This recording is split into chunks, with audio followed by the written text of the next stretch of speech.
শিক্ষার্থী বন্ধুরা, এখন আমি তোমাদের খুলনা বিশ্ববিদ্যালয়ের এ এবং বি ইউনিটের ভর্তি পরীক্ষা সম্পর্কে এ টু জেড তথ্য জানাবো। তোমরা এখানে দেখো এ এবং বি ইউনিটের মোট আসন সংখ্যা কত? 600টি। 1 নম্বর দেখো এখানে আসন সংখ্যা হচ্ছে 600টি। 2 নম্বর দেখো আবেদন যোগ্যতা।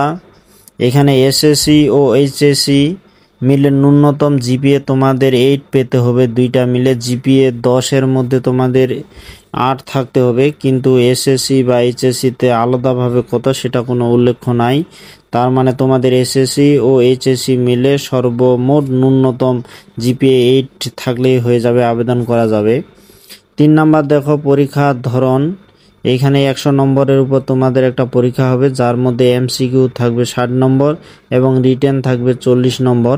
এখানে নৈবেদিক তাহলে 60 নম্বর হচ্ছে, লিখিত হচ্ছে 40 নম্বর। সময় হচ্ছে 1 ঘন্টা 30 মিনিট। তোমরা এক্ষেত্রে ক্যালকুলেটর ব্যবহার করতে পারবে। 4 নম্বর দেখো এখানে বিষয় ও নম্বর। এখানে এ ইউনিটের ক্ষেত্রে এমসিকিউ যে তোমাদের 60 নম্বর, যার মধ্যে গণিত 20 নম্বর, পদার্থবিজ্ঞান 20, রসায়ন 20, মানে গণিত, পদার্থ, রসায়ন প্রত্যেকটা বিষয়ের উপর এখানে 3টা বিষয়ে 20টি করে মোট 60টি প্রশ্ন থাকবে। 60টা প্রশ্ন 60 নম্বর। তারপর এখানে দেখো লিখিত তোমাদের যে 40 নম্বর, এখানে পদার্থ, রসায়ন, গণিত, ইংরেজি ও আইসিটি মোট এখানে 5টা বিষয়ের উপর 40 নম্বর তোমাদের লিখিত পরীক্ষা হবে।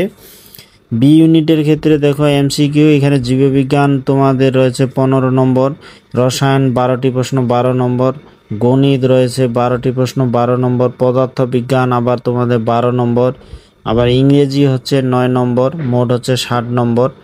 লিখিত পরীক্ষা তোমাদের জীববিজ্ঞানে 10 থাকবে, রসায়নে তোমাদের 8, গণিতে 8, পদার্থবিজ্ঞান 8 আর ইংরেজি থাকবে 6, মোট 40 নম্বর এখানে রিটেন হবে।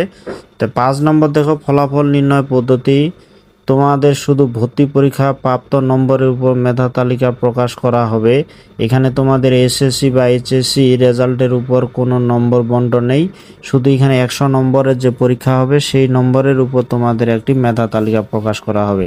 তা আশা করি শিক্ষার্থী বন্ধুরা খুলনা বিশ্ববিদ্যালয়ের এ এবং বি ইউনিটের এখানে আসন সংখ্যা, আবেদন যোগ্যতা, পরীক্ষার ধরন, বিষয় ও নম্বর বন্টন এবং ফলাফল নির্ণয় পদ্ধতি সম্পর্কে সবকিছু সুন্দরভাবে বুঝতে পেরেছ।